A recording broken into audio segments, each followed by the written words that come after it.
Mga nanalong award sa MMFF 50th Anniversary Gabi ng Parangal. Lifetime Achievement Award Joseph Estrada. Best Float Topak Uninvited. Gender Sensitivity Award, and the breadwinner is Best Visual Effects Riot Incorporated.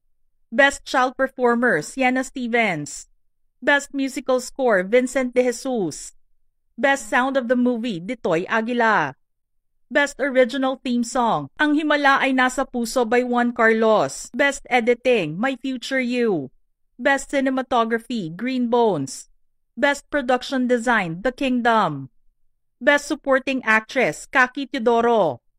Best Supporting Actor, Ruru Madrid. Breakthrough Performance, Seth Fedelin. Special Jury Citation Award, Vice Ganda. Best Screenplay, Green Bones. Fernando Po Jr. Memorial Award, Topak. Gatpuno Antonio J. Villegas Award, The Kingdom. Best Actor, Dennis Trillo. Best Actress, Judy Ann Santos. Special Jury Award, Topak. Isang Himala. Best Director, Crisanto Aquino. Michael Tuviera. Best Picture, Green Bones.